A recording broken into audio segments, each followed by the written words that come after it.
당신 너무한 거 아니야? 집에서 종일 뭐 하는 거야? 시간 많잖아. 천천히 하나씩 하면은 힘도 안 들 텐데 왜 집을 이렇게 두는 거야? 당신은 전업주부가 집에서 노는 줄 알아? 잔소리 좀 그만해. 내가 알아서 한다고. 알아서 하는 게 이거야? 집도 예쁘게 꾸미고 그런다면서 책임지겠다며? 어련히 알아서 할까? 당신은 당신 일해. 잔소리 하지 말고. 알아서 한다면서 왜 매번 내가 하게 만드는 거야? 당신이 안 하면 되잖아. 안 하면 어떻게 살아? 돼지우리에서 살아? 그럴 거면 차라리 다시 회사에 나가. 오늘 이야기 속 주인공은 54세 서경식 씨입니다. 그리고 그의 아내에 관한 이야기이죠. 서 씨는 아내가 직장을 그만둘 때까지만 하더라도 삶에 이토록 큰 변화가 찾아올 거라고는 생각하지 못했습니다. 상상도 못했습니다. 멀쩡히 직장을 다닐 때는 사람도 멀쩡하더니 오히려 맞벌이를 안 하고 전업주부가 되자 아내는 돌변했습니다. 내조하겠다고 서 씨를 설득하더니 정반대의 삶을 살았습니다. 마음대로 살 자격을 얻었다는 듯이 말이죠. 직장을 때려치우고 집에서 손 하나 까딱 안 하는 아내. 가족에 관한 일에는 더욱 무관심해졌습니다. 부모님 부양 문제와 자식들 문제도 전부 외면하고 본인만을 위해 살아가고 싶다는 아내. 그런 아내를 설득하고 달래는데도 지쳤습니다. 서 씨는 이런 아내와는 더는 살 수가 없겠다 싶었습니다. 그래서 50이 넘은 나이에 큰 결심을 하게 되었습니다. 뜯어 고칠 수 없다면 떼어내야 했죠. 서 씨는 20대의 아내를 만나 결혼을 했고 슬하에 자식들을 두었습니다. 연년생인 아이들이 아주 어릴 때를 빼면 쭉 맞벌이를 했습니다. 결혼할 때 양가에서 받은 것이 없으니 평범하게 그렇게 살아갈 수밖에 없었죠. 그래도 욕심부리지 않고 두 아이를 키우면서 알뜰하게 잘 살아갔습니다. 자연스럽게 서 씨도 아내와 집안일을 분담해서 했습니다. 아무래도 아이들 육아에 있어서는 아내가 관여하는 바가 크기 때문에 집안일은 김 씨가 좀 더 했죠. 요리를 빼면 거진 서 씨가 나서서 했습니다. 크게 불만이 없었고 아이들이 클 때까지 아내와의 불화도 없었죠. 서 씨가 아내의 변화를 처음 감지한 것은 2년 전이었습니다. 유난히 추웠던 1월 어느 저녁이었죠. 그날도 서 씨는 여느 때처럼 회사에서 야근을 마치고 집으로 돌아왔습니다. 현관문을 열자 어둠 속에 놓인 아내의 구두가 눈에 들어왔습니다. 그리고 거실에 불이 꺼져 있었습니다. 서 씨는 조심스럽게 안으로 들어가 불을 켰습니다. 소파에 앉아 있던 아내가 고개를 돌렸습니다. 무슨 일 있어? 불도 안 켜고 뭐해? 의아한 서 씨의 물음에 아내는 침묵했습니다. 그러다가 힘들게 입을 뗐습니다. 그냥 회사에서 일이 좀 꼬여서. 미안한데 나 그냥 조용히 있고 싶어. 저녁 안 먹어. 아내는 그 말만 남기고 안방으로 들어가 버렸습니다. 문이 닫히는 소리가 유난히 크게 들렸습니다. 서 씨는 잠시 닫힌 문을 바라보다가 주방으로 향했습니다. 냉장고 문을 열어서 대충 저녁을 차려 먹었습니다. 밥을 먹고 들어가니까 아내는 잠이 들었는지 침대에 누워 있었습니다. 아내는 중견 무역회사의 경리팀에서 일했는데 오래 다닌 직장에서 문제가 있었던 모양이었습니다. 며칠째 저기압이라 서 씨가 캐물었더니 직장 동료들이 연달아 퇴사하는 바람에 업무가 많아져 힘들다는 말을 했습니다. 여보, 얘기 좀 해. 내일 얘기해. 같이 산책이라도 다녀올까? 그냥 좀 쉬고 싶어. 주말에 애들 온다는데. 피곤해. 다음에 오라고 해. 서 씨는 처음에는 이해했습니다. 회사가 힘드니까 그럴 수 있다고 생각했습니다. 하지만 그 상태가 지속되자 슬슬 걱정이 되었죠. 아직도 사람 안 뽑은 거야? 뽑았어. 근데 왜 그래? 그래도 일이 많어? 이렇게 일하다가 늙을 거 생각하니까 우울해. 아내는 우울증이라도 온 것인지 무기력해 보였습니다.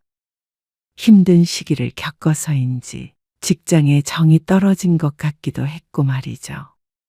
휴가를 쓰고 좀 쉬는 게 어때? 아니면 이직을 하거나 이 나이에 이직을? 누가 써줘?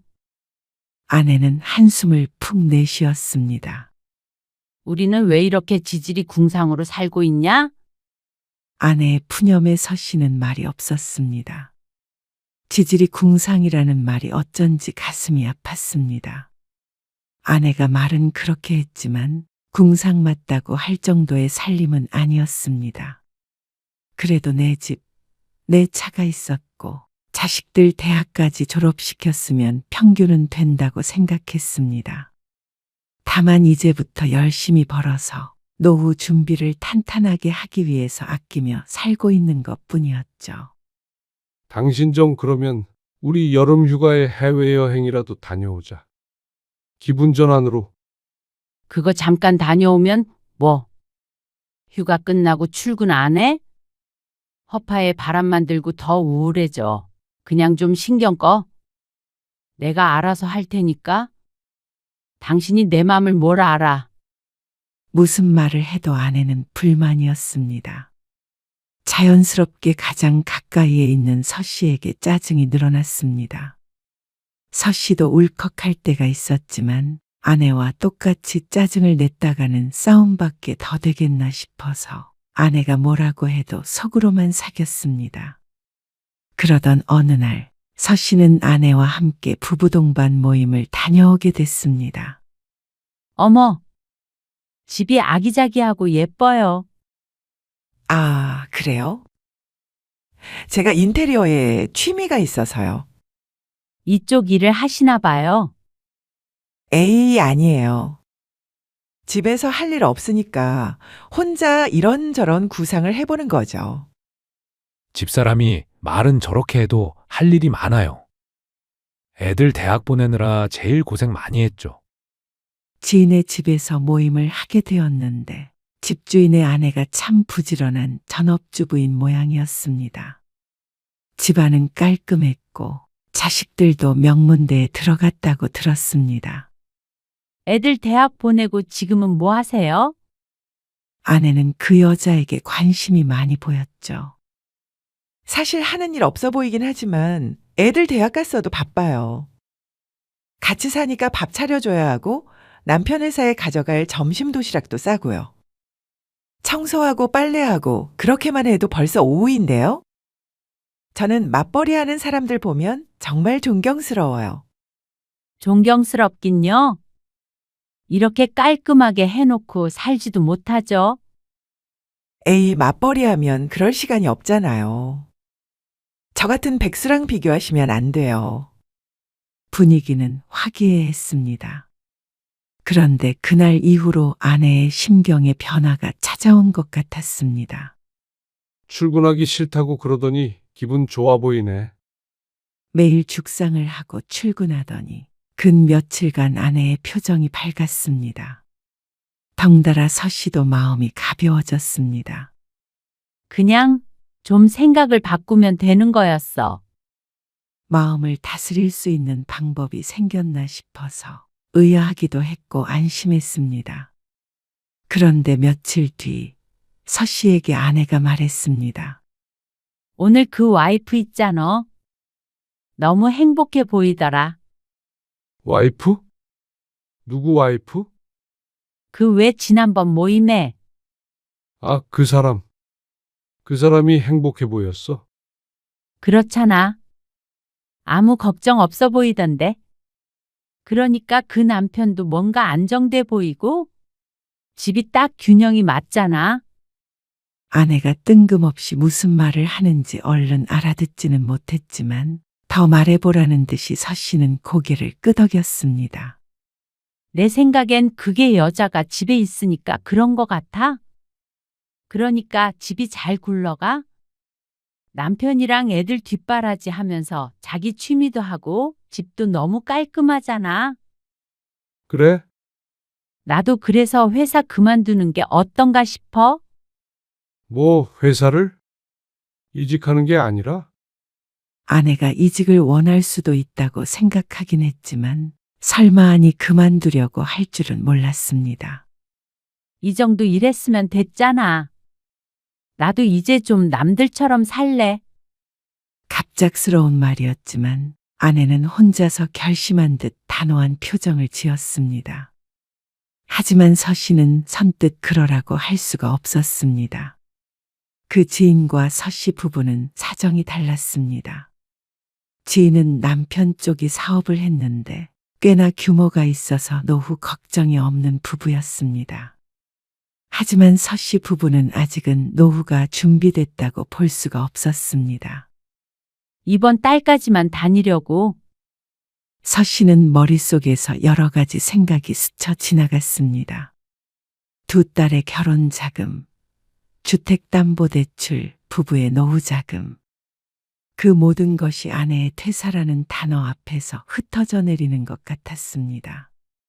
이대로 착실히 일하면 말년에 자식에게 손 안 벌리고 잘 살 수 있을 거라고 생각했습니다. 저축도 꽤나 하고 있었고 서 씨도 월급쟁이였지만 그래도 남들보다는 좀 더 벌었으니 말이죠. 하지만 그건 아내가 함께 일했을 때 가능한 일처럼 보였습니다. 당신 힘든 건 아는데 그렇다고 갑자기 그만두기는 좀 그렇지. 무슨 일만 없다면 앞으로 그래도 10년 가까이 더 일할 수 있었습니다.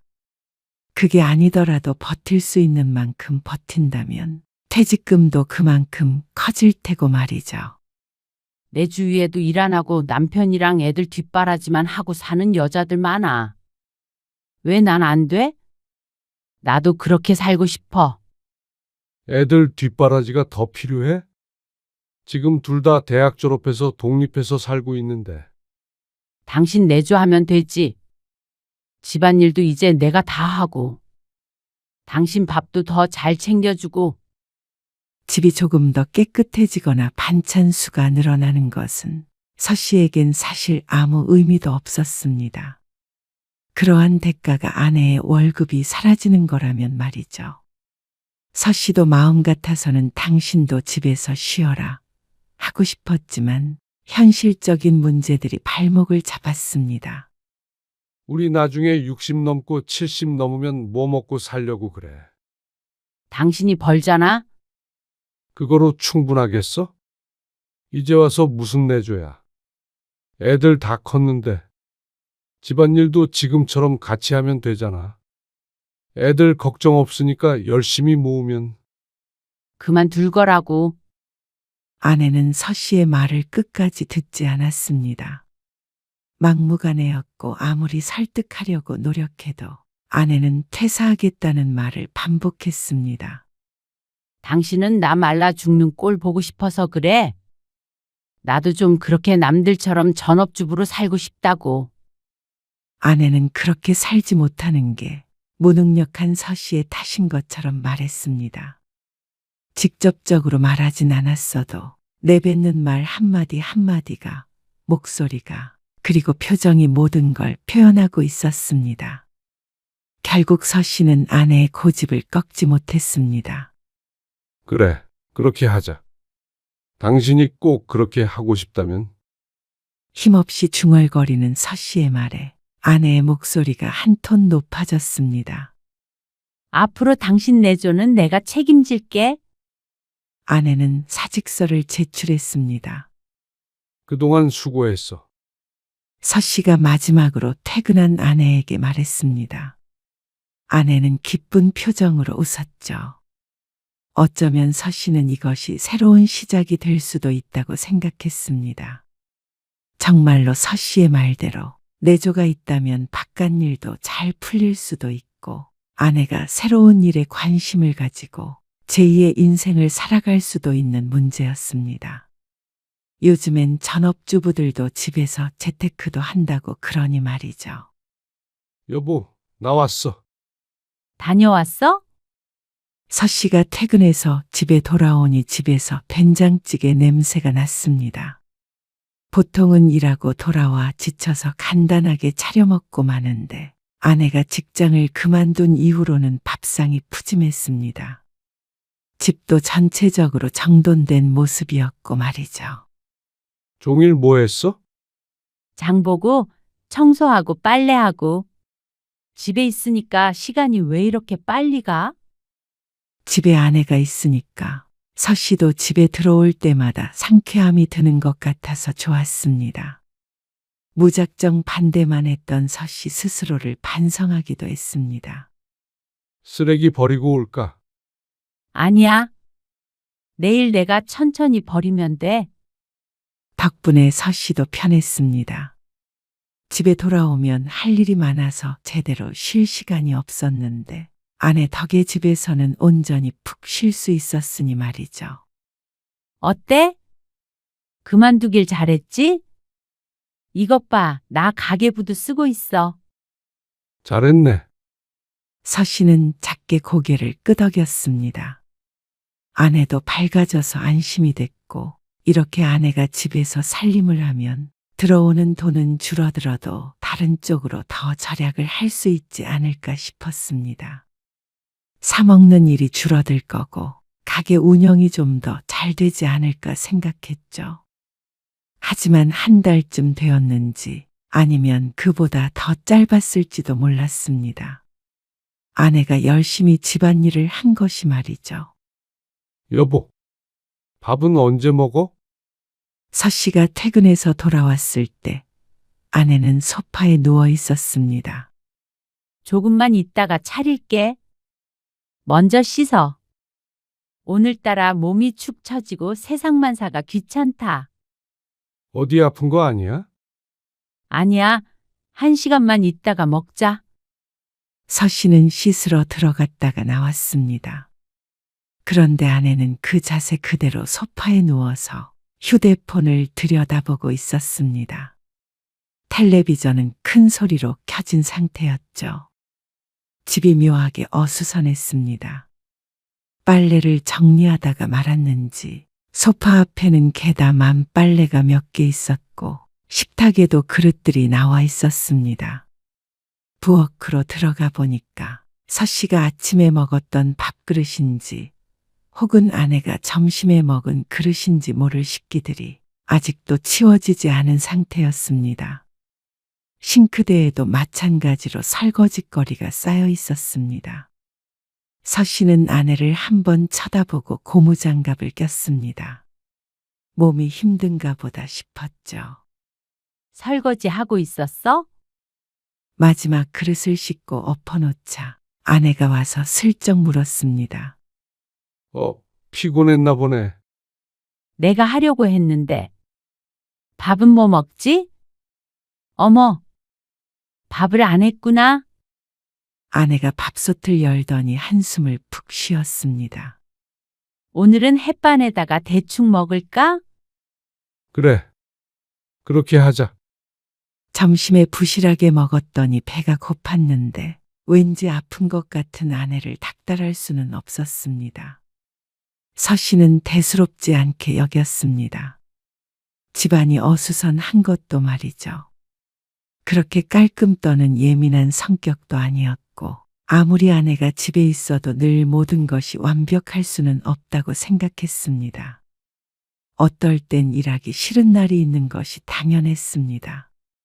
하지만 그런 생각은 시간이 가면 갈수록 조금씩 달라지게 되었습니다. 어느 날 퇴근을 해서 집에 돌아와 보니 아내가 없었습니다. 여보, 어디야? 집에 없네. 어? 나 지금 친구 만나러 잠깐 나왔는데. 저녁도 먹고 들어가야 될 것 같은 분위기야.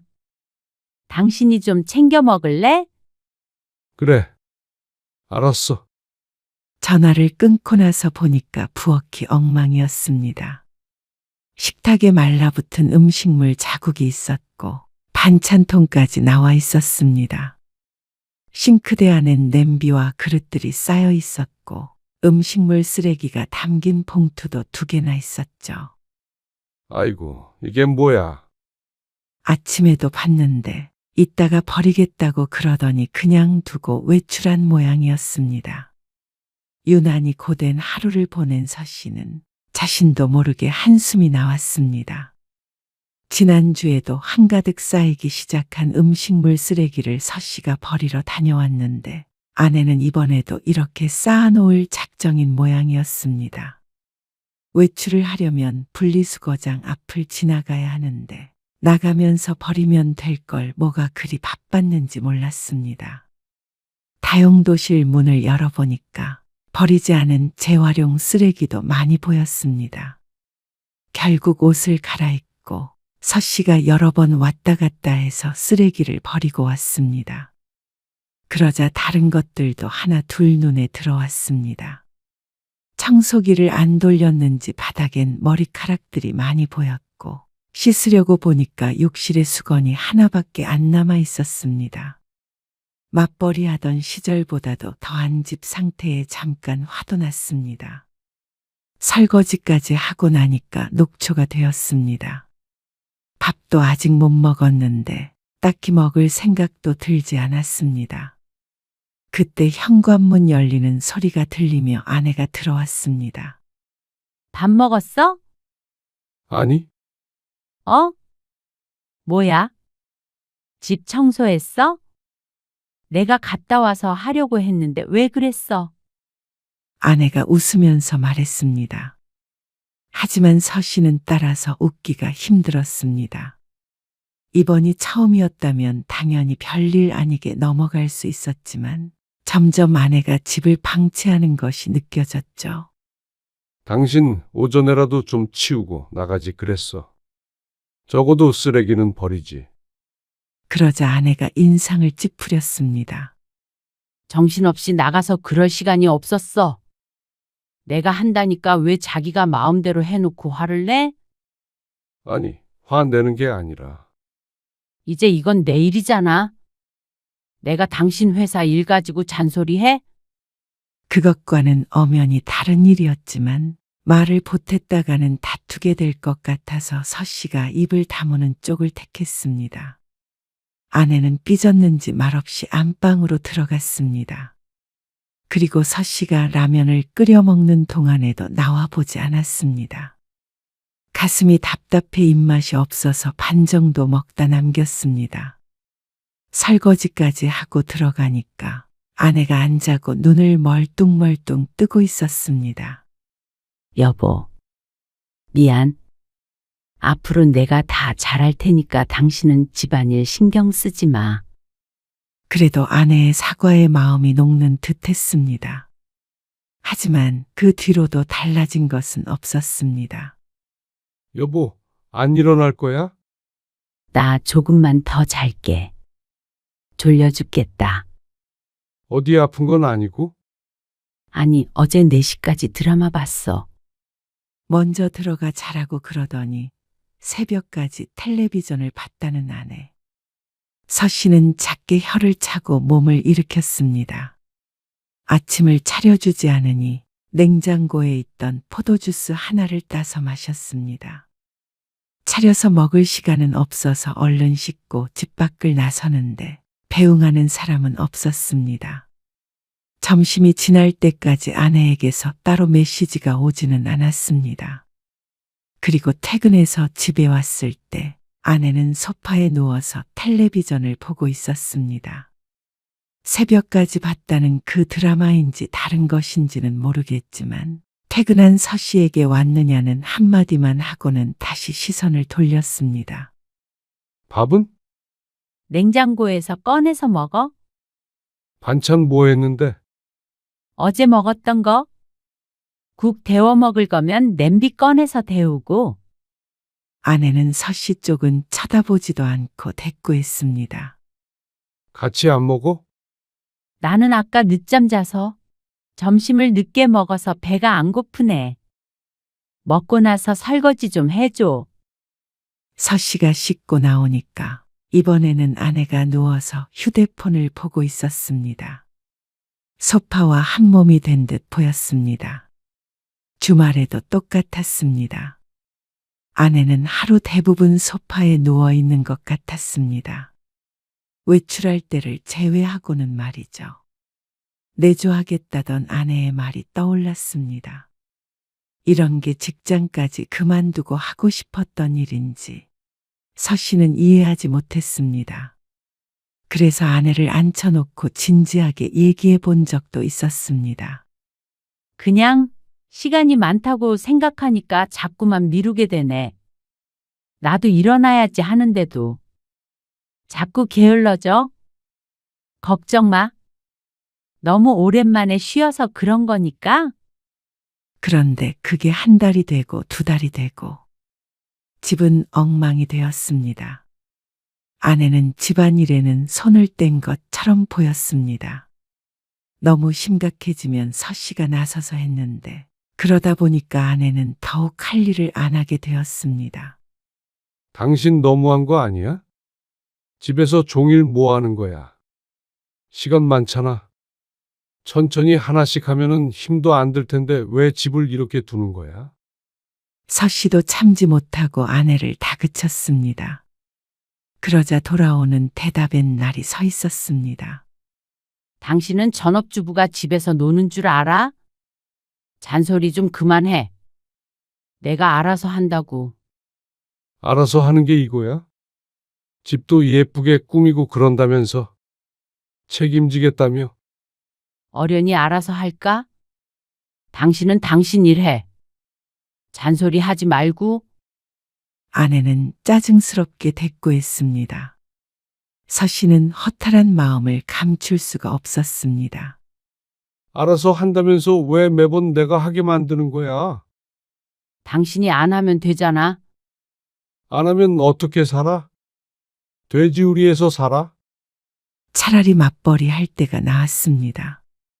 그때는 정신이 없어서 마음 놓고 쉬기가 힘들었으니까 둘 다 빠릿빠릿했는데 아내는 고삐가 풀려버린 것 같았습니다. 그럴 거면 차라리 다시 회사에 나가. 그랬더니 아내는 충격이라도 받은 듯한 표정으로 서 씨를 노려보았습니다. 그리고 며칠 동안 서 씨에겐 말도 걸지 않았죠. 그리고 어느 날 큰딸이 집에 들렀습니다. 회사 일이 바빠 오랜만에 온 것이었는데 현관문을 열고 들어선 딸의 얼굴이 굳었습니다. 집이 왜 이래요? 딸이 온다는 말을 1시간 전에 전한 아내 때문에 서 씨가 혼자 열심히 청소를 하고 있었는데 역부족이었습니다. 소파에는 정리 안 된 빨래가 산더미였습니다. 냉장고엔 먹을 게 없었고 서 씨가 사둔 반찬 몇 개만 굴러다녔습니다. 소파 옆에는 아내가 아침에 먹다 버린 빈 빵 봉지도 놓여 있었죠. 기분 탓인지는 몰라도 환기를 해도 눅눅한 냄새가 나는 것 같았습니다. 밥은 나가서 사 먹었는데 외출을 하면 아내는 또 멀쩡해 보였습니다. 밖에서 봤을 때는 집안 꼴을 그렇게 해놓고 사는 사람 같지가 않았습니다. 엄마, 요새 바빠? 아니. 왜? 아니, 집이 좀 그래서? 너도 그 소리니? 정말 지겹다. 엄마도 이제 좀 엄마 인생 좀 살아보자. 엄마 역할? 아내 역할? 그런 거 강요하지 마. 그냥 나대로 살 거야. 하기 싫은 거 안 할 거고. 딸은 당황한 듯 보였고 그건 서 씨도 마찬가지였습니다. 아내는 자신은 전혀 잘못이 없고 집안일을 강요하는 다른 가족들 탓을 했습니다. 그동안 엄마로서 아내로서 노력하면서 살았으니 앞으로는 아무것도 안 하고 살고 싶다고 했죠. 그렇다면 아빠로서 남편으로서 노력하며 산 서 씨는 어떻게 되는 것인지 아내에게 묻고 싶었습니다. 그러다가 서 씨도 정신이 없어졌습니다. 아버지가 쓰러지고 입원을 하게 됐는데 간병 문제로 형제들 간에 다툼이 있었습니다. 둘째 아들이지만 가까이 사는 서 씨가 대부분의 간병을 도맡게 되었습니다. 낮에는 간병인을 썼지만 저녁엔 자주 들러야 했죠. 하루하루가 고됐습니다.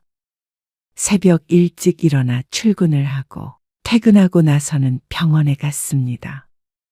병원에 안 가는 날이면 엉망이 된 집을 청소해야 했습니다. 아내가 밥을 안 차려주게 된 건 오래전 일이었죠. 여보, 낮에 간병해주는 사람이 갑자기 펑크를 냈어. 혹시 당신이 가줄 수 있을까? 아버님 병원에? 하루만 부탁할게. 아내와의 사이도 점점 안 좋아지기도 했고 시아버지 병수발을 들게 하고 싶지는 않아서 아내에게는 부탁하고 싶지 않았습니다. 하지만 아무리 생각해 보아도 낮 시간에 한가한 사람이 아내밖에 없었습니다. 그런데 아내는 남편의 상황 같은 것은 아무래도 상관이 없는 것 같았습니다. 나 그런 거 자신 없어. 뭐, 병원 가서 뭘 어떻게 하라고. 하루만 좀 가서 봐드리면 안 돼. 서 씨는 지쳤습니다. 한숨을 쉬면서 말하자 아내가 도리어 기분 나쁜 듯 말을 했습니다. 그렇게 힘들면 간병인을 한 명 더 써. 뭐하러 당신이 왔다 갔다 해? 간병인은 공짜로 쓸 수 있는 것인 줄 아는 모양이었습니다. 아내의 말에 헛웃음을 지었습니다. 간병인 쓰는 비용은? 형제들끼리 분담하는 거 아니야? 다들 고만고만 사는데 간병인을 2명이나 쓰는 건 누구에게든 부담이었습니다. 서 씨에게도 말이죠. 그래서 당신은 안 된다는 거야? 왜 나한테 시키냐고. 당신은 진짜 내가 노는 줄 알아. 궁시렁거리는 아내에게 정이 떨어지는 기분이었습니다. 간병을 도맡아서 하라고 한 것도 아니고 하루만 부탁한다는데 어떻게 단번에 싫다고 할 수 있는 것인지. 그래. 알았어. 서 씨는 아내에게 희망을 갖지 않기로 했습니다. 종일 집에서 누워서 드라마 보고 휴대폰만 들여다보고 있는 아내. 더는 인간적인 대화도 나누기가 힘들었습니다. 그러다가 서 씨의 아버지는 2달 만에 퇴원을 했습니다. 그리고 몇 개월 안 지나서 장모님에게도 일이 생겼죠.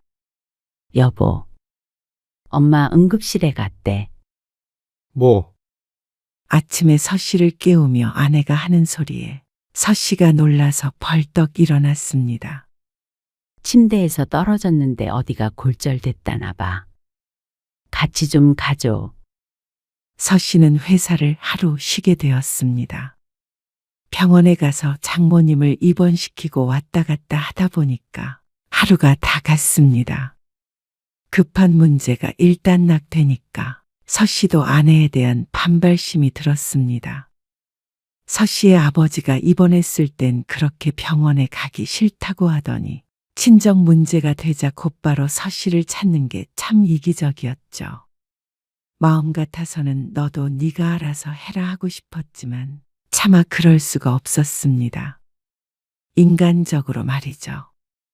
그러던 어느 날이었습니다. 서 씨는 우편함을 비우다가 안쪽에 밀려나 있던 봉투를 발견했습니다. 은행에서 온 것이었습니다. 아내의 앞으로 온 것이었죠.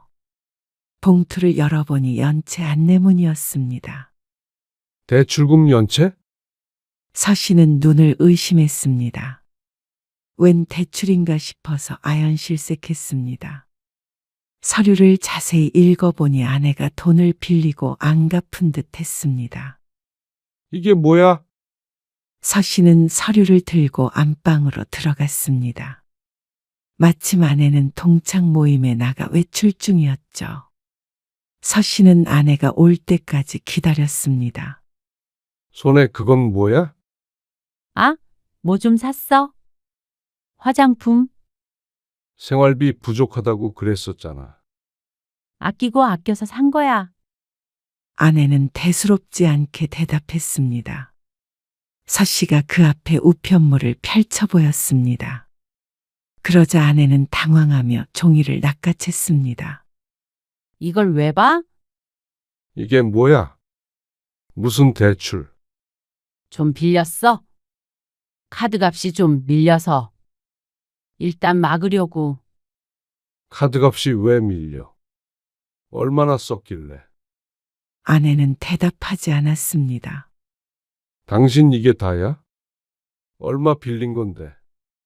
아내는 아니라고 잡아댔습니다. 그러면 카드 내역이랑 생활비 통장이랑 다 보여줘.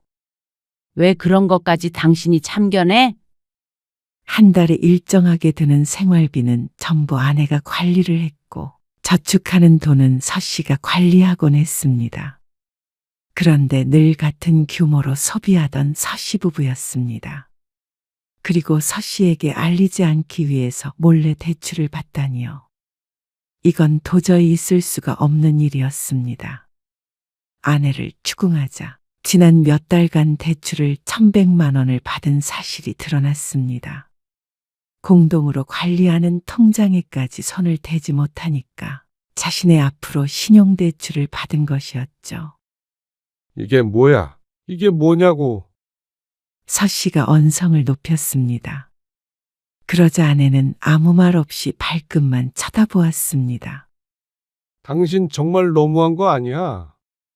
당신은 우리 미래에 대한 생각은 안 해. 그냥 당신 혼자 편하게 살면 그만이야. 그러려고 직장 그만뒀어? 뭐? 어떻게 그런 식으로 말해?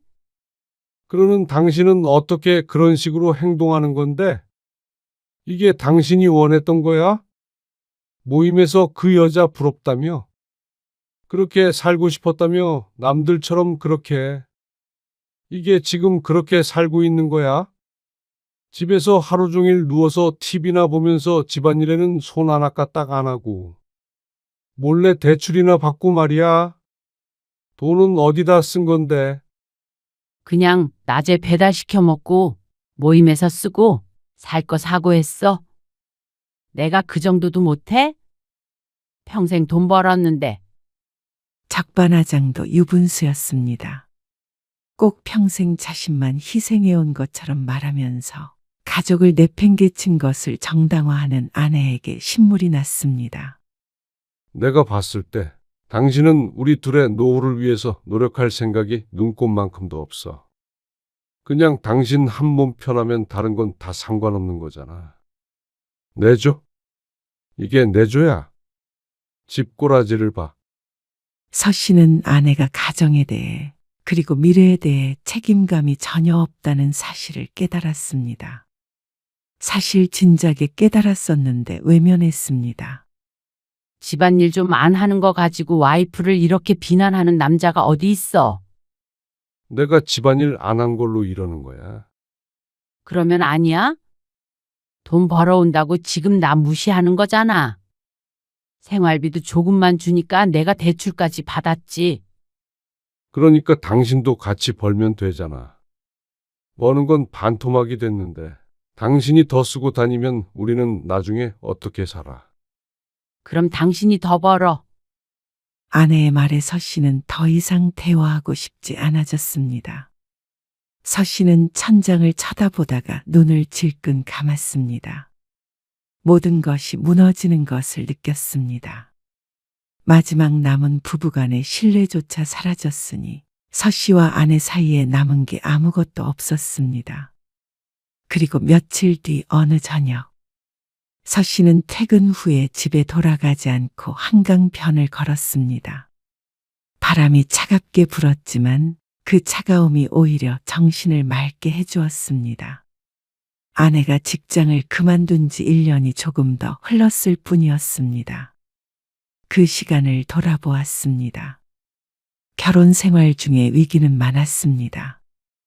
자식 문제로 다투기도 했고 경제적인 문제로 힘들었던 적도 있었습니다. 물론 회사 생활이 괴로웠던 적은 수도 없이 많았고 말이죠. 그런데 이렇게 삶이 지친다는 생각은 해본 적이 없었습니다. 몸도 마음도 한계에 달해 있었습니다. 아내는 관심도 없었지만 최근 건강검진에서 혈압도 높게 나왔습니다. 스트레스 때문이 아닐까 싶었습니다. 서 씨는 강물을 바라보며 생각했습니다. 이대로 계속할 수 있을까? 이대로 10년, 20년을 더 살 수 있을까? 답은 아니었습니다. 집에 돌아온 것은 밤 10시가 넘어서였습니다. 아내는 서 씨와 더 이상 대화하지 않았습니다. 여전히 소파에 누워 휴대폰을 보고 있었습니다. 집안은 그대로였습니다. 서 씨는 외투를 벗지 않은 채 아내의 앞에 섰습니다. 혜수가. 아내가 고개를 들었습니다. 텔레비전 소리가 거실에 울렸습니다. 밥 당신이 차려 먹어? 우리 이혼하자. 서 씨는 본인이 내뱉은 말에 시간이 멈춘 것 같았습니다. 텔레비전에서는 여전히 왁자지껄한 소리가 흘러나왔지만 두 사람 사이에는 무거운 침묵이 내려앉았습니다. 아내는 천천히 몸을 일으켜 앉았습니다. 뭐라고? 이혼하자고. 서 씨의 목소리는 담담했습니다. 분노도 슬픔도 담겨 있지 않았고 조금 지친 듯 했습니다. 갑자기 왜 이래? 당신이 잘 알잖아. 그건 그렇다고 이혼을 해? 당신은 그냥 당신 혼자 돈 버는데 나만 집에서 편히 있는 것 같아서 화가 나는 거 아니야? 서 씨는 한숨을 쉬었습니다. 정말로 그렇게 생각한다면 할 말 없어. 내가 당신이랑 이혼을 왜 해?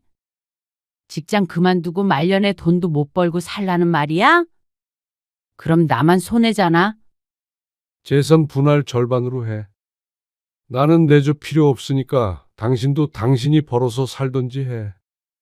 애들 다 크고 할 거는 청소 빨래밖에 없는데 무슨 내조야. 뭐? 당신 계속 이렇게 살고 싶으면 살아. 나는 노후 준비 열심히 해야 해서 당신이랑 이렇게는 못 살겠으니까. 아내는 큰 충격에 빠졌습니다. 그렇지만 서 씨가 진심으로 한 말은 아닐 거라고 믿는 것 같았습니다. 애들 결혼도 안 했는데 무슨 이혼이야? 내가 집안일 하면 될 거 아니야? 그러면 되지? 집안일? 매일 혼자 30분씩만 하면 돼. 당신이 해줄 거 없어. 그리고 난 이사 나갈 거야. 여보, 당신도 다른 삶을 원했잖아. 이혼하고 나서 자유롭게 살던지 말던지. 당신은 당신 인생 살아. 나는 이혼 안 해줘. 누구 좋으라고 해? 어떻게 딱 일 그만두자마자 헤어지자고 그래? 양심이 있어? 서 씨는 대답하지 않았습니다. 아내가 원하지 않는다고 하더라도 서 씨가 마음먹은 이상 이혼을 할 수밖에 없었습니다. 이혼 소송을 하게 되면 이혼해야 할 이유가 차고 넘쳤으니 말이죠. 서 씨는 주말이 되어 짐을 쌌습니다. 회사 근처의 오피스텔을 알아봐둔 참이었습니다. 여보, 내가 다시 직장 알아볼게. 아내의 말에도 서 씨는 묵묵히 짐을 쌌습니다.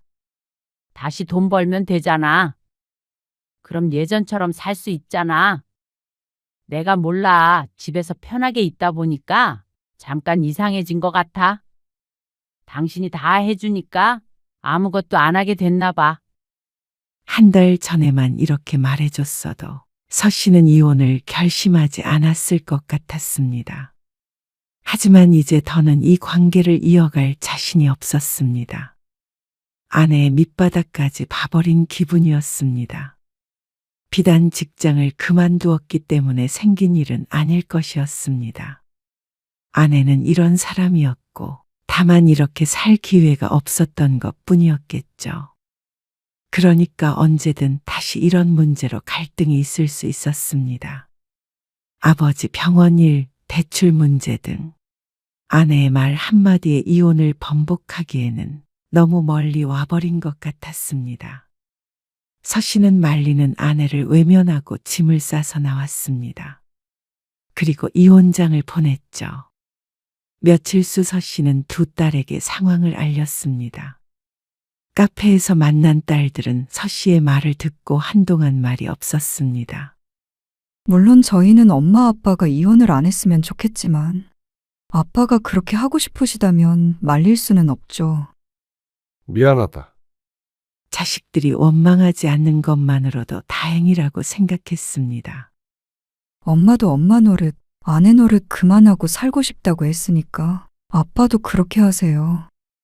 그리고 올 해봄 서 씨는 아내와 이혼했습니다. 다시 시작해. 절대 그런 일 없어. 아내는 여러 차례 사과를 했었지만 정말로 변화한 적은 없었습니다. 이제는 서 씨에게 그 정도의 믿음도 남아있지 않았습니다. 이미 끝났어. 잘 지내. 서 씨는 15평 남짓한 오피스텔에 살았습니다. 아담하지만 있을 건 다 있었고 동선이 짧아서 좋았습니다. 혼자 살기에는 딱 좋은 것 같았습니다. 그리고 이혼한 지 반년이 넘은 지금 서 씨의 삶엔 많은 변화가 일어났습니다. 아침에 일어나서 간단하게 아침을 먹고 출근을 했고 퇴근 후에는 새로운 취미 생활을 만들었습니다. 아내가 있으니 당연히 퇴근하면 곧장 집으로 오는 게 일상이었는데 그게 가장 큰 변화였죠. 최근에는 달리기를 시작했습니다. 나이가 있기에 거창하게는 말고 한강변을 혼자서 조깅하듯이 뛰었습니다. 처음엔 20분, 그 다음엔 30분을 뛰었는데 요새는 1시간도 거뜬했습니다. 순수하게 건강 목적으로 시작했는데 재미도 들여서 저녁 시간이 즐거웠죠. 그리고 돌아와서 좋아하는 음식을 먹으면서 텔레비전도 보고 쉬면 그게 그렇게 좋을 수 없었습니다. 아내가 없어서 좋다기보다는 혼자인 삶도 나쁘지 않다는 걸 알게 되었죠. 물론 처음엔 외로움도 느끼고 그랬지만 이제는 오히려 평온했습니다. 적어도 다른 사람에 의한 스트레스는 없었습니다. 내 집에 들어오면 신경전 없이 편히 쉴 수 있게 되었습니다. 오래도록 함께했던 사람이었지만 이제 서로의 갈 길을 간다고 생각하면 마음이 편했습니다. 그러니 아내도 잘 살길 바랐죠. 딸에게 들어보면 최근 들어 다시 일을 다니기 시작했다는데 전에 다니던 회사보다는 환경이 좋을 수는 없었던 모양이었습니다. 그래도 멀쩡한 직장에 다니는 것 같아서 마음이 놓였습니다. 노후 대비를 하기 위해 열심히 일하는 것이 최근에 가장 큰 고민이었지만 괴롭지는 않았습니다. 후회도 없었죠.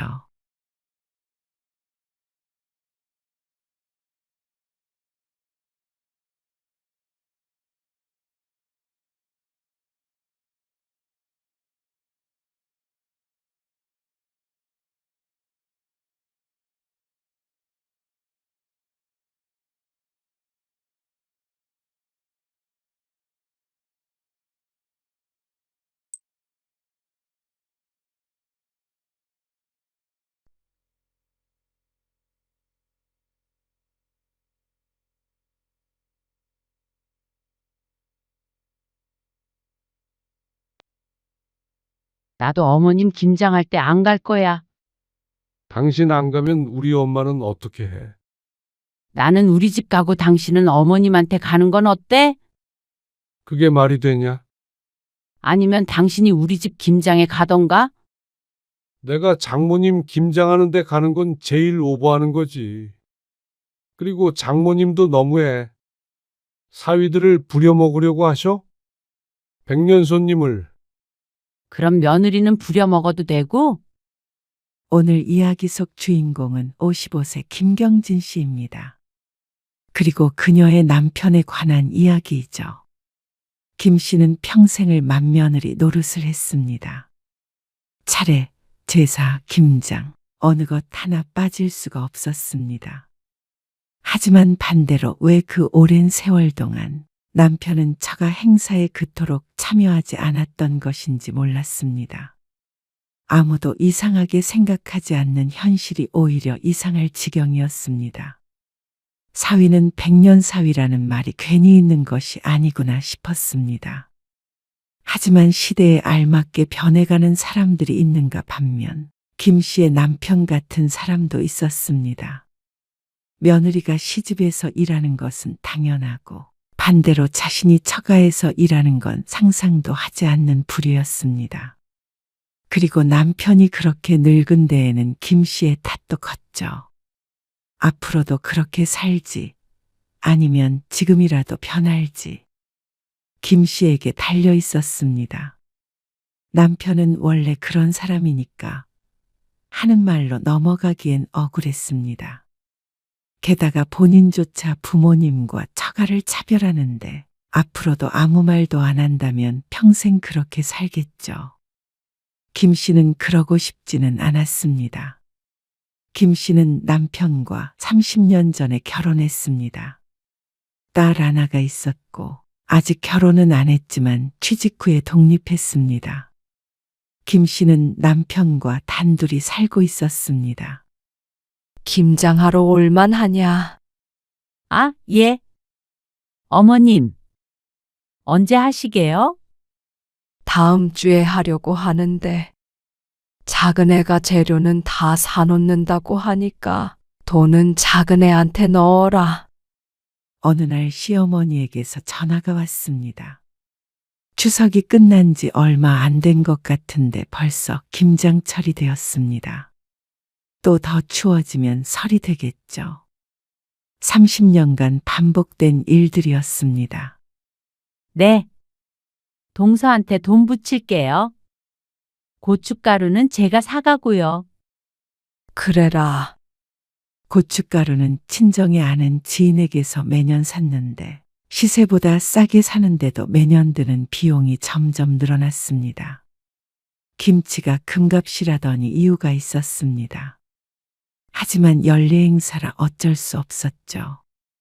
결혼한 이후로 단 한 번도 시집 김장에 빠져본 적이 없었습니다. 며느리가 둘뿐이라 김 씨가 빠진다면 연로하신 시어머니와 동서 둘이서만 해야 했으니 어쩔 수가 없었습니다. 여보, 다음 주에 김장 가는 거 알지? 어디? 우리 집? 아니면 장모님? 어머님, 남편은 고개를 끄덕였습니다. 시집은 김 씨의 집과는 차 타고 2시간 거리였습니다. 결코 가깝지 않은 곳이었습니다.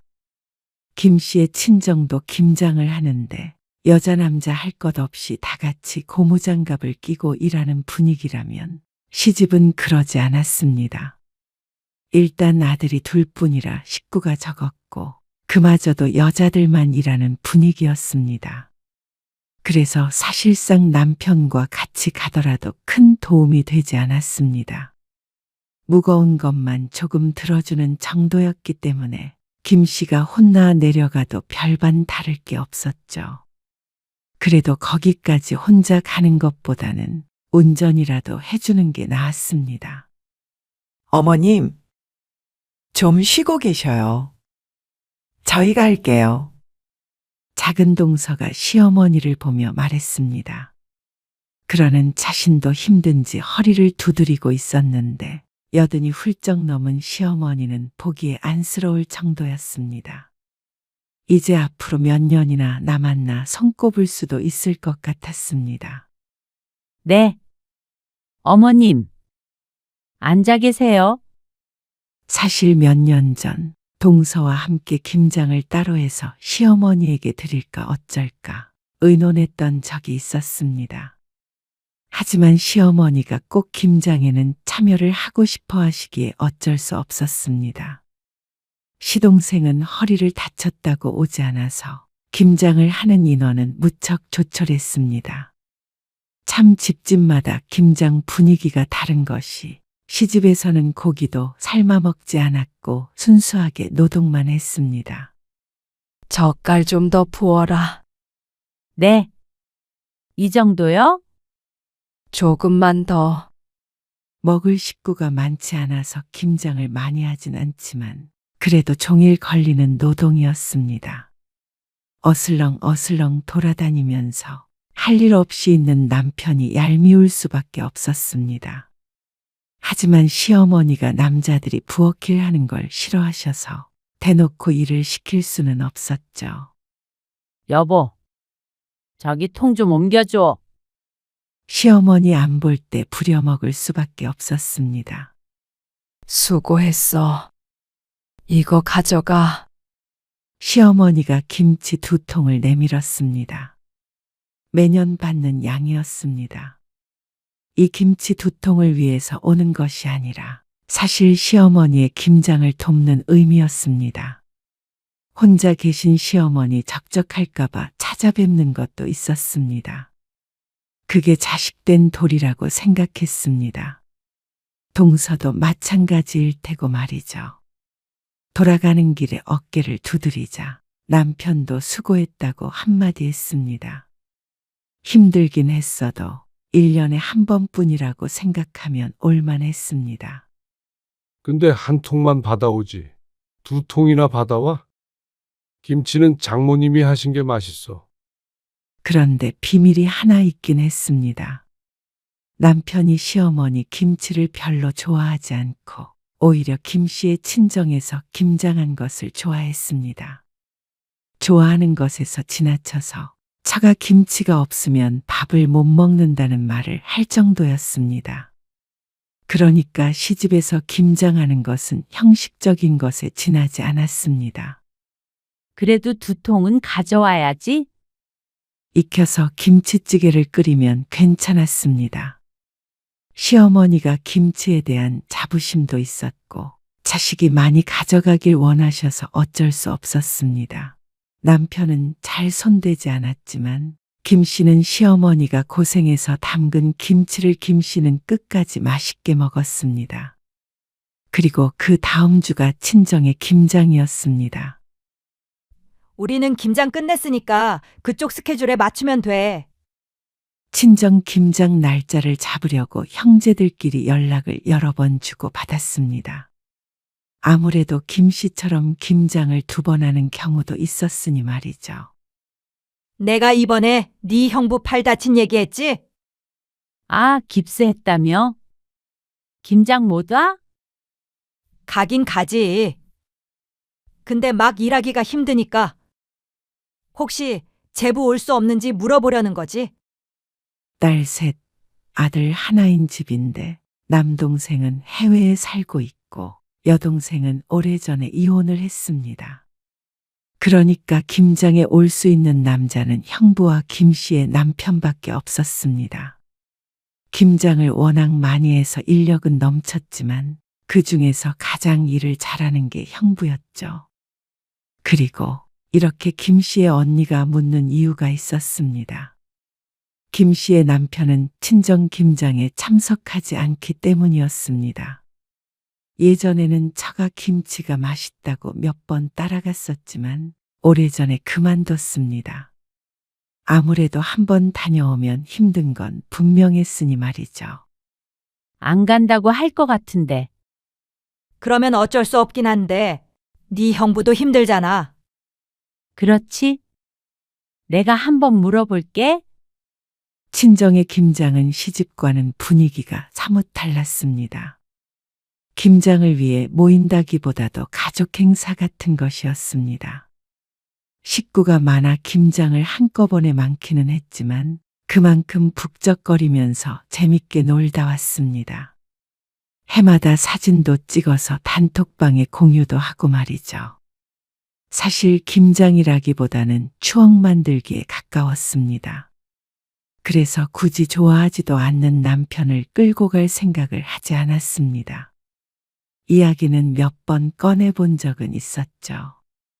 다음 주에 우리 집 김장하는데 당신도 가자. 내가 거길 왜 가? 형부가 팔을 다쳤는데 그래도 힘쓸 사람 하나는 있어야지. 아, 싫어.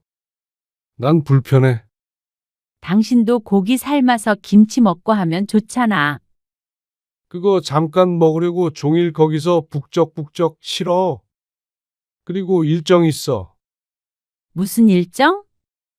운동하러 가. 동호회.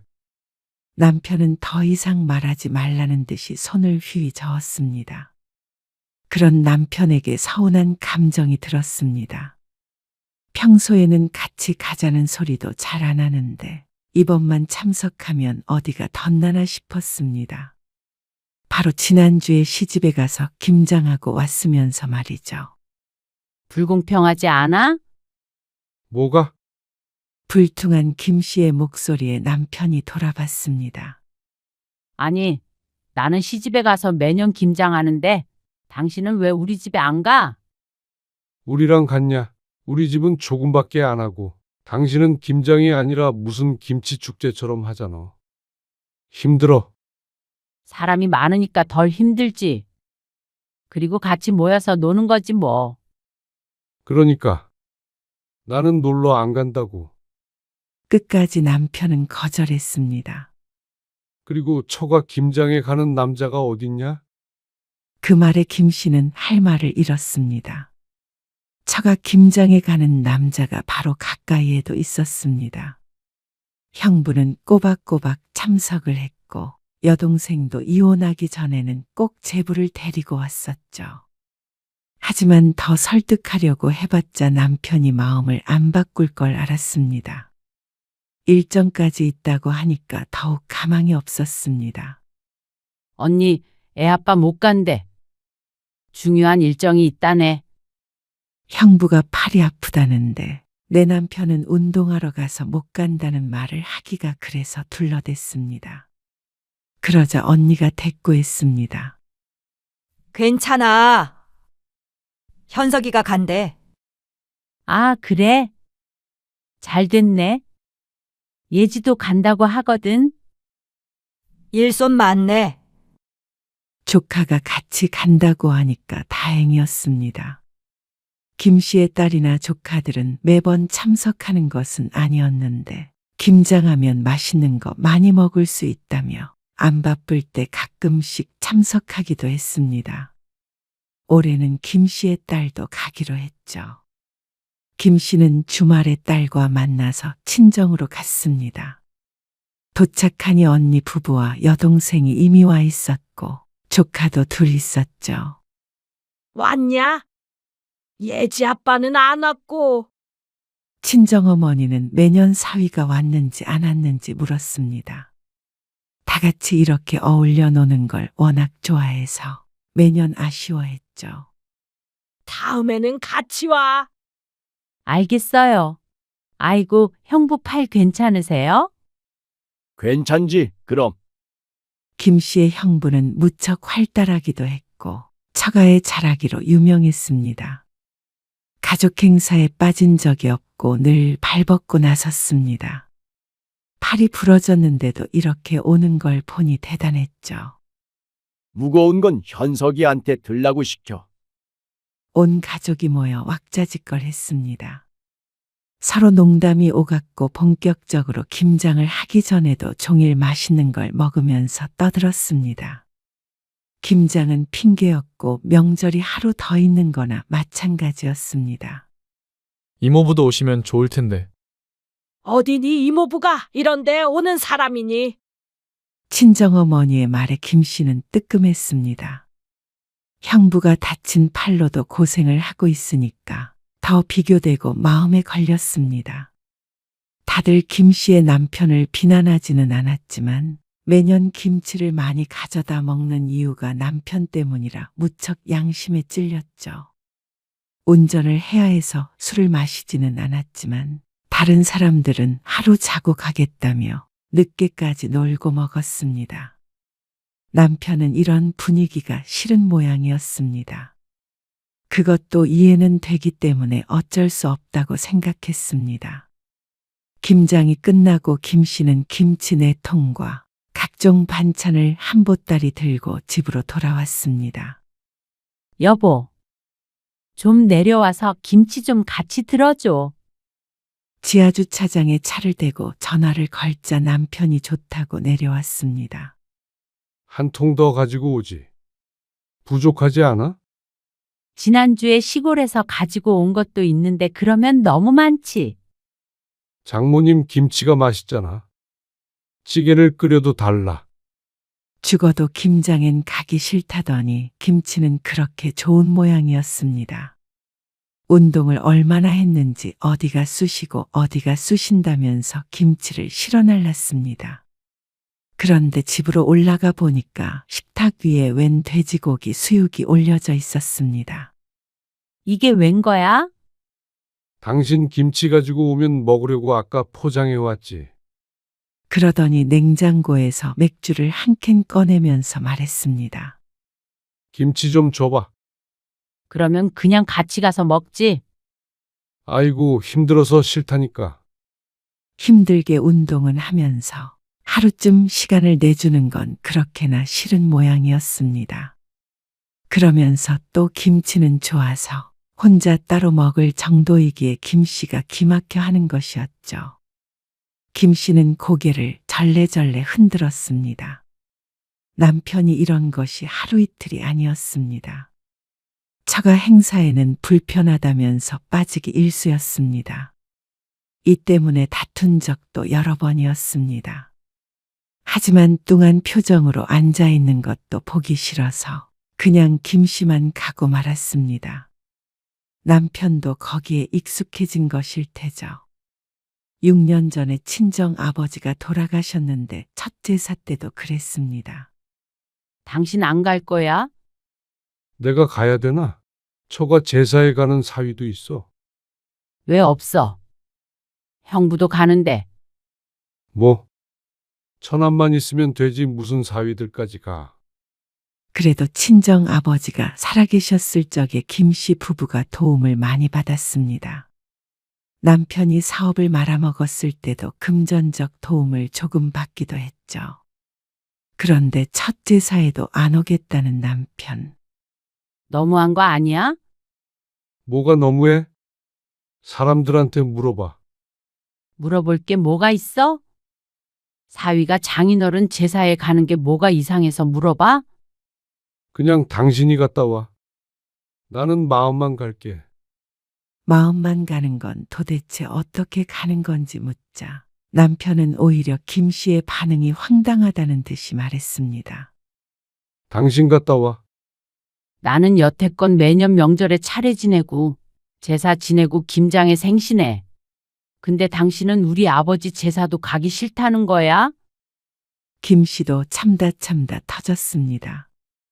아니, 싫다는 게 아니라 내가 꼭 가야 해? 아, 그럼 안 가? 그럼 나는 왜 가? 당신네 제사에. 며느리가 제사 지내는 거랑 사위가 처가 제사 지내는 거랑 같아? 뭐가 달라? 사위는 가족 아니야? 다르지? 하지만 뭐가 다른지는 말하지 못하는 남편. 그러면 나도 아버님 제사에 안 가? 뭐? 맏며느리가 안 가면 어떡해? 그리고 정말로 그해 김씨는 제사에 남편만 내려보냈습니다. 그러니까 시어머니는 난리가 났고 돌아온 남편과 김씨는 또다시 싸웠죠. 다음 해부터는 남편도 친정아버지 제사에 함께 갔습니다. 다른 건 몰라도 제사만큼은 같이 가줬으면 했습니다. 간다고 사위에게 제사상을 차리라고 하지는 않으니까 말이죠. 딸이 셋이라 그럴 필요도 없었습니다. 그래서 김씨도 시아버지 제사에 참석했습니다. 참석이라기보다는 제사상을 차리는 며느리 노릇을 한 것이니까 남편과 다르긴 했죠. 하지만 그런 것까지 하나하나 따지고 싶지는 않았습니다. 남편의 말대로 김씨의 집엔 일손이 많았으니 말이죠. 그때부터 남편이 달라진 건 아니었습니다. 친정 조카 결혼식에도 가지 않았고 다 같이 뭔가 하는 날에도 꼭 빠지고 싶어 했습니다. 졸지에 김씨도 여동생처럼 이혼을 한 것 같다는 농담을 듣기도 했죠. 오늘은 등갈비 넣어서 김치찜 해 먹자. 퇴근길에 전화한 남편이 말했습니다. 김치찜? 김치 없는데? 뭐? 김치가 없어? 다 떨어졌어? 어머님 김치로 할까? 그걸로 하면 맛이 없는데. 시어머니는 양념이 약한 편이었는데 그래서 물김치 같다며 남편이 좋아하지 않았습니다. 그래서 남편이 없을 때 김씨 혼자 먹을 때나 꺼내서 먹곤 했죠. 장모님한테 달라고 해봐. 지난번에 다 떨어져서 전화해봤지. 아, 그러니까 할 때 많이씩 하지. 언제는 무슨 김장을 그렇게 많이 하냐면서 질리는 표정을 짓더니 어처구니가 없었습니다. 당신도 가서 김장 같이 하면 더 많이 가져올 수 있지. 식구가 많다 보니까 김치를 나눌 때 참석한 사람 수에 따라서 가져오는 양이 다를 수밖에 없었습니다. 그런데 남편은 가지도 않으면서 김치 타령을 하니까 웃길 수밖에 없었죠. 그리고 또다시 김장철이 다가왔습니다. 2주 뒤에 김장하신다고 하더라. 낮에 시어머니와 통화를 했는데 보름 뒤 주말에 하겠다고 했습니다. 그래서 형제들과 날짜 조율을 해서 다음 주에 친정 김장을 하기로 약속을 잡았습니다. 여보, 김치 좀 한두 통 정도는 더 챙겨와. 그렇게나 많이 어떻게 가져와? 다른 사람들도 있는데. 통을 2개 더 들고 가서 얼른 담으면 되지. 얌체짓을 하라고? 얌체는 무슨 얌체야? 여러 사람이서 하면 몇 포기 더 하는 거 일도 아니잖아. 그러면 당신도 가던지.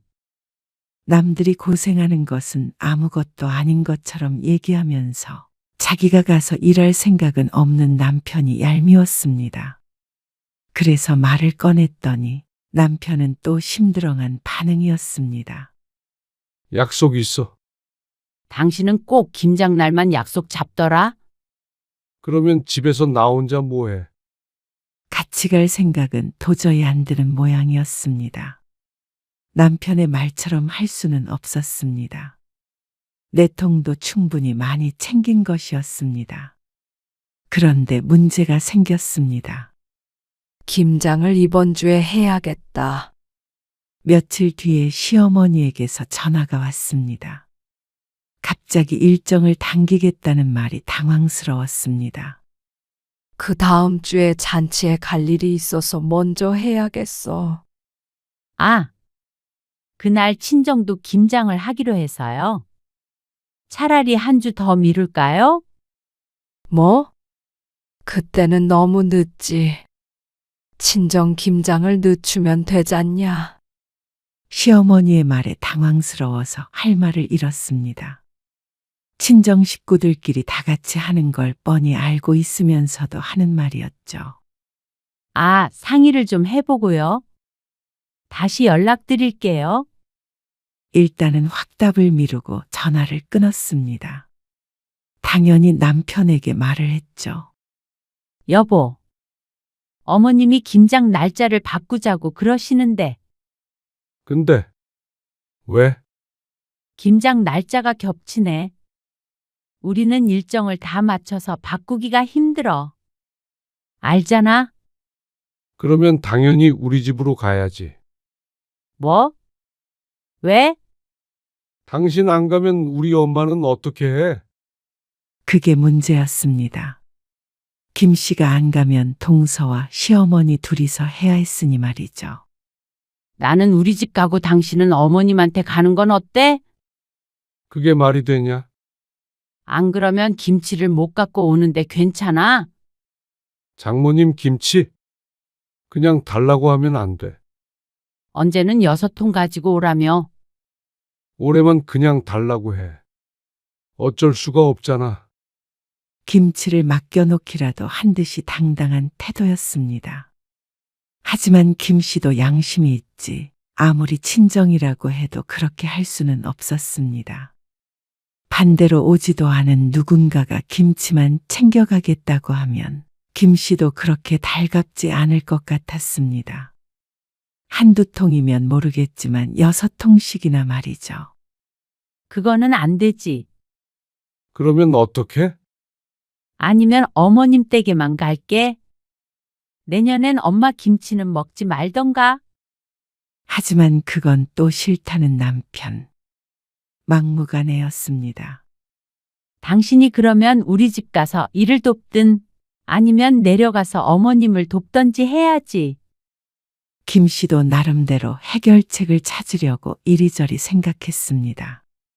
하지만 남편은 막무가내로 우겼습니다. 김장은 시집으로 가되 친정 김치는 꼭 많이 공짜로 얻어오라면서 말이죠.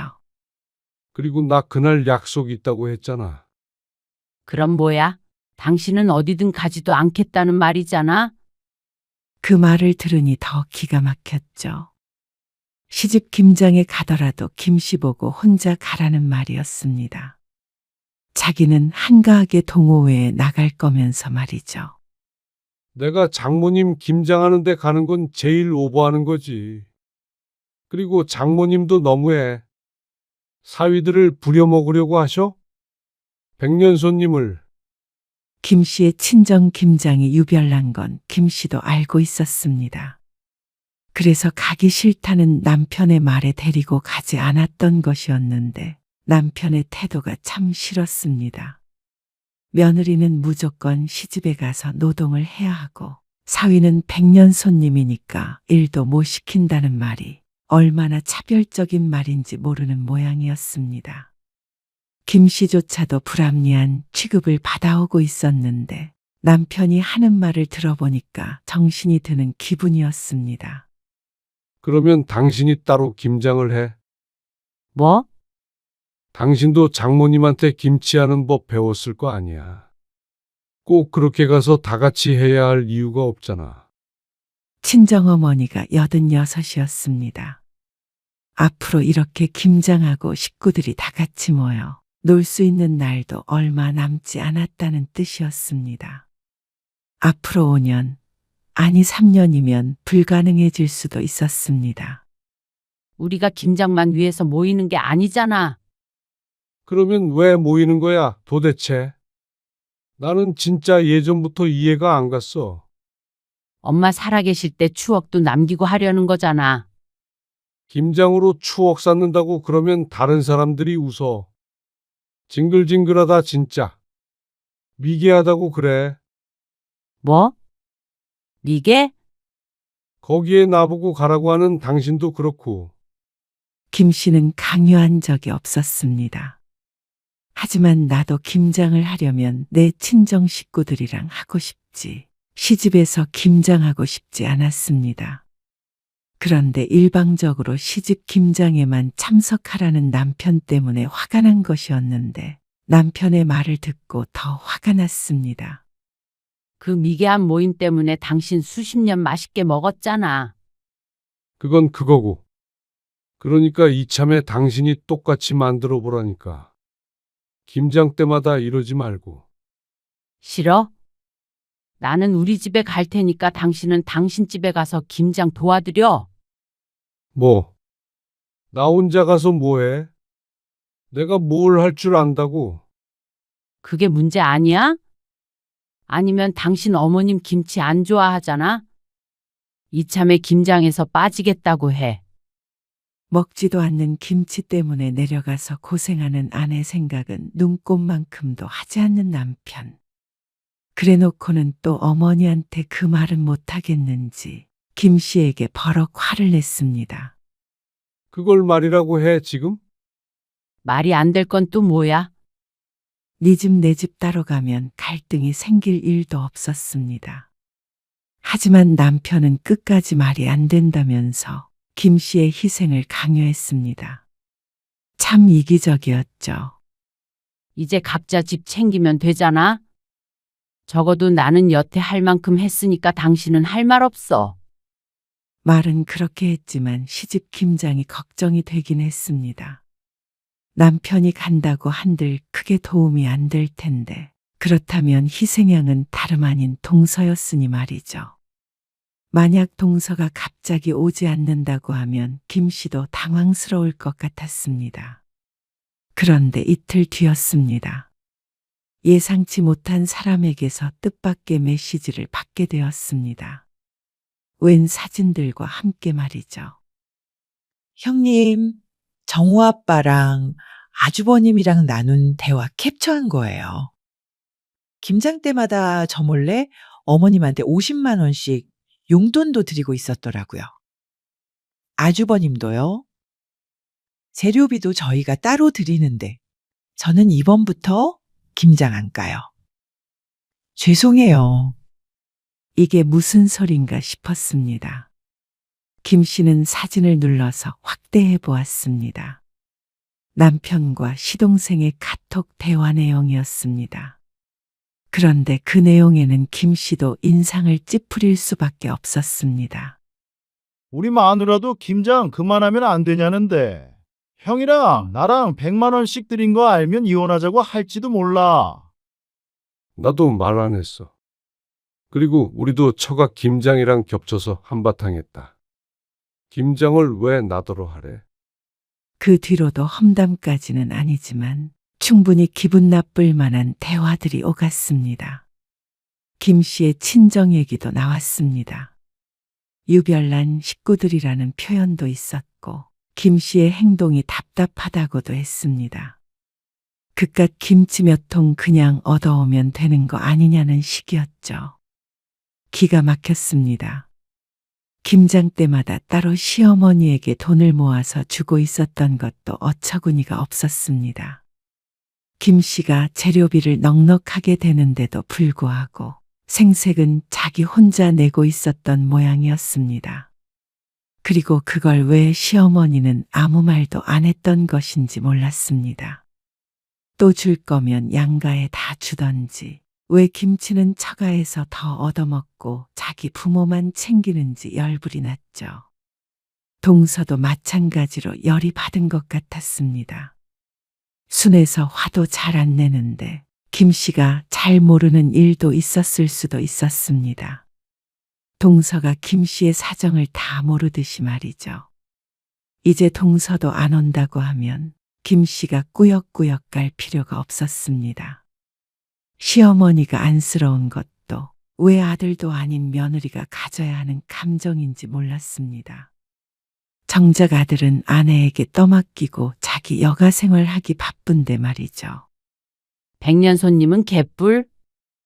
공짜로 얻어먹길 좋아하니까 백년 손님이 아니라 백년거지가 아닌가 싶었습니다. 김 씨는 당장에 시어머니에게 전화를 걸었습니다. 어머님, 이제 저는 김장 못 가요. 하시려거든 예지 아빠 불러서 하세요. 뭐야? 너희 도대체 왜 이러는 거야? 동서가 벌써 연락을 한 모양이었습니다. 아들들 냅두고 왜 며느리들만 잡으셔요? 김장하고 싶으시면 예지 아빠한테 시키세요. 나이 먹고 힘 빠지니까 시애미가 웃음냐. 내가 살면 얼마나 산다고. 1년에 한 번 김장 좀 같이 하자는 게 그렇게 힘들어. 앞으로 몇 번이나 이 짓 더 하겠냐. 저희 친정엄마도 나이 먹어서 김장 때라도 어머님 말고 친정엄마 보고 싶네요. 전화를 끊고 나니까 가슴이 두근거리면서도 속이 시원한 기분이었습니다. 이번에는 난리가 난다고 하더라도 물러설 생각이 없었습니다. 그리고 그날 밤 남편이 시어머니에게서 연락을 받았는지 김 씨에게 화를 내며 말했습니다. 당신 왜 그래? 어머니한테 뭐라고 한 거야? 노인네 쓰러지기라도 하면 어쩌려고 그래? 당신이 어머님 김치 싫어한다고도 말 안 했는데 왜 쓰러지셔? 김장 하시려거든 아들들이랑 하시라고 한 것뿐이야. 내가 왜 남의 집 김장을 해야 해? 아니, 그게 말이 돼. 그러는 당신은 나한테 말도 안 하고 어머님 50만 원씩 용돈 드린 건? 그건 말이 돼?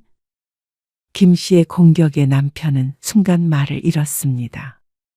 설마하니 김 씨가 알아챌 거라고는 상상도 못한 모양이었습니다.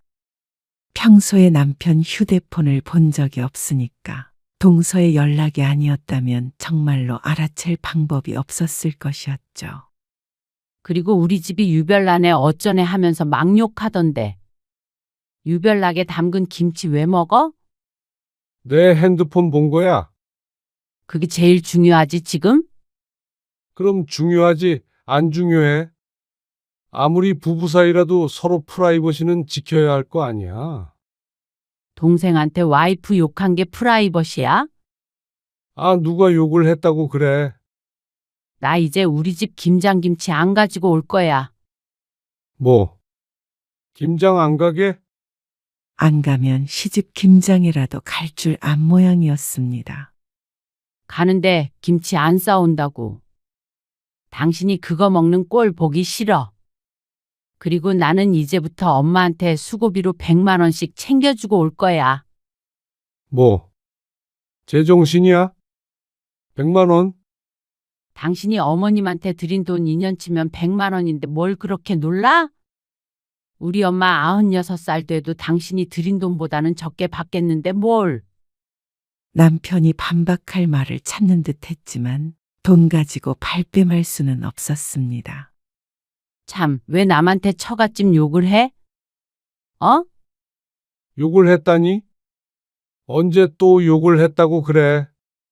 그냥 불만이 좀 있다. 이 정도지. 그래? 그러면 이 카톡 내용 친정 단톡방에다가 올려도 되는 거지? 되겠냐? 욕은 아니더라도 처가를 언급한 것은 맞기에 남편은 펄쩍 뛰었습니다. 그러면 자기가 처가에 뭐가 되느냐면서 김 씨를 뜯어말렸습니다. 막말로 내가 정말로 욕을 한 것도 아니고 말이야. 그냥 유별나다고 했나? 그 정도 얘기밖에 안 했어. 아, 그리고 끝까지 안 봤어? 김치는 맛있다고 그 말도 했다고. 참나? 그냥 하던 대로 해. 당신 우리 집 김장 가? 그러면 나도 장모님 김장하는데 따라갈 테니까. 그러면 김치도 싸올 수 있고 다 해피엔딩이지? 어떻게 그게 해피엔딩이야? 너무 불공평한데. 아, 뭐가 불공평하다는 거야? 양쪽 다 가자는 거잖아. 안 가면 장모님이나 우리 어머니나 서운하다고 난리치실 거 아니야. 나는 여태 당신 집 김장에 빠져본 적 없어. 당신은 몇 번이나 갔는데 이제는 내가 시집에 발길 끊고 당신이 우리 집 김장에 가서 노동해야 맞지. 아, 김치 안 먹어. 안 먹고 만다? 그냥 사 먹어. 진짜 지겨워 죽겠네. 그놈의 김치. 당신이 안 먹고 끝날 게 아니지. 그럼 뭐? 진짜로 나 혼자 가서 김장을 도우란 말이야? 김 씨가 고개를 끄덕이자 남편이 기가 막힌 듯 헛웃음을 몇 번 내쉬었습니다. 당신이 좀 진지하게 생각해봐. 그동안 처가 행사에 제대로 참석한 적이나 있나? 당신이 그렇게 따지는 며느리 돌이 난 하려고 노력했는데 당신은 뭐 하나 노력한 게 있나? 그리고 우리 예지가 당신 같은 남자 만나서 나처럼 산다고 생각해 보라고. 아, 도대체 갑자기 왜 이래? 앞으로 어머니 50만 원 안 드리면 될 거 아니야? 당신이 그렇게 못하겠다면 나도 앞으로 내 부모만 신경 쓰면서 살 거야. 그건 또 안 되겠는지 남편이 머리를 벅벅 긁었습니다.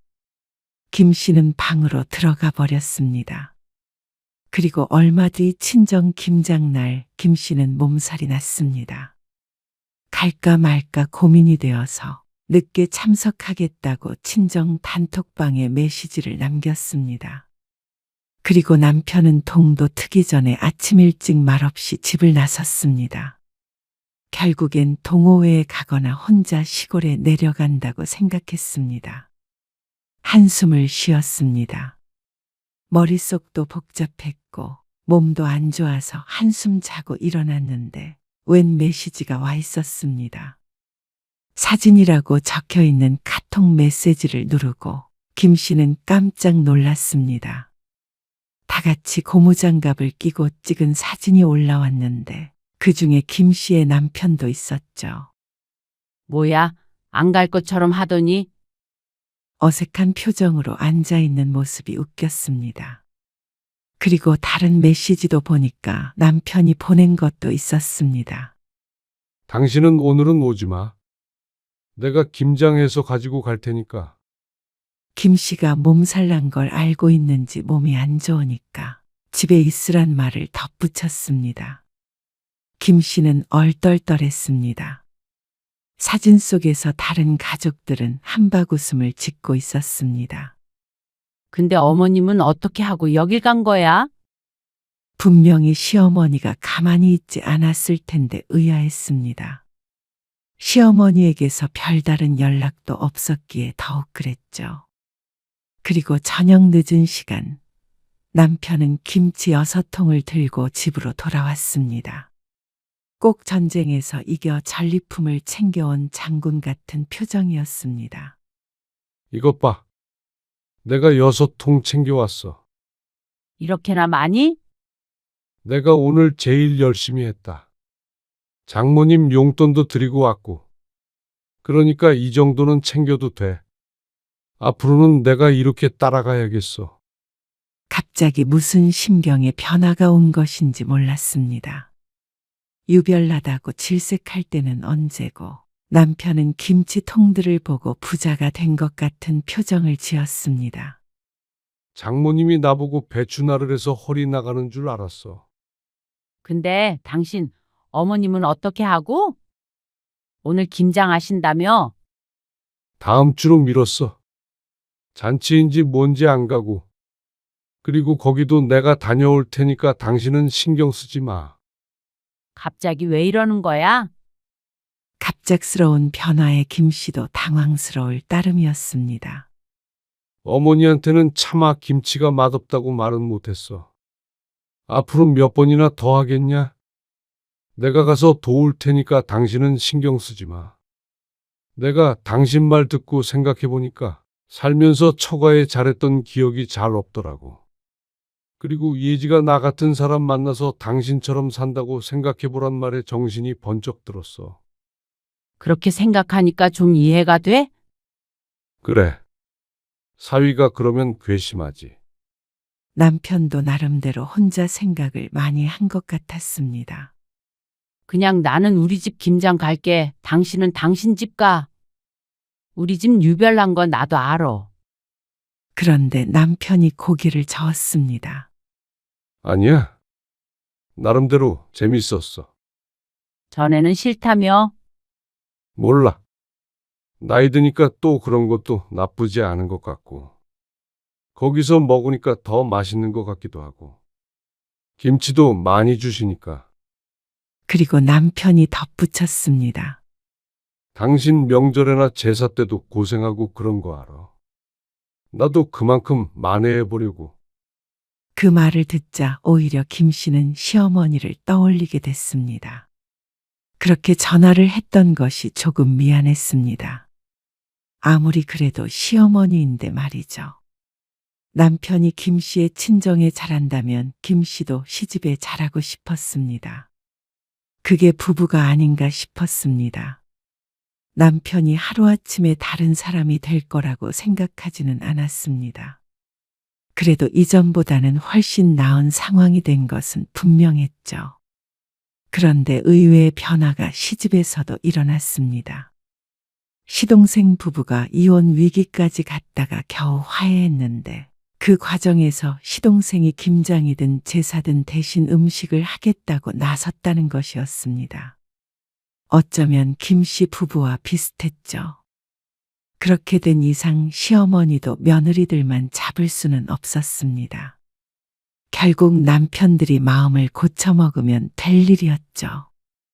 시어머니는 먼저 며느리들 눈치를 받고 올해는 간단히 하자, 힘들면 그만두자라는 말을 입에 올렸습니다.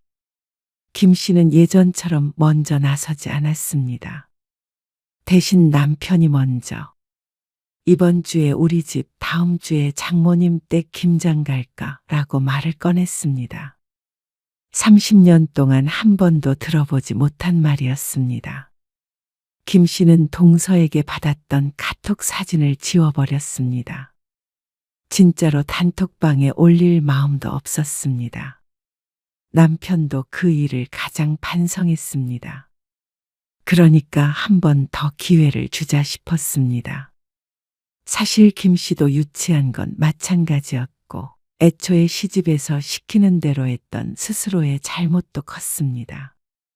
누굴 탓할 문제가 아니었습니다. 친정 식구들은 남편이 김장에 참석하게 되니까 기뻐했습니다.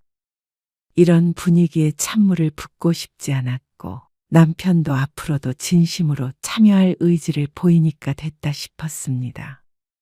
언제까지 갈지는 모르겠지만 말이죠. 언젠가 안 간다고 해도 상관없었습니다. 김 씨도 시집에서 어느 정도 해방이 됐으니까 억울할 것도 없었습니다. 역시 장모님 김치가 맛있어. 흰밥에 빨간 김치를 올리며 군침을 삼키는 남편을 보며 피식 웃을 뿐이었습니다.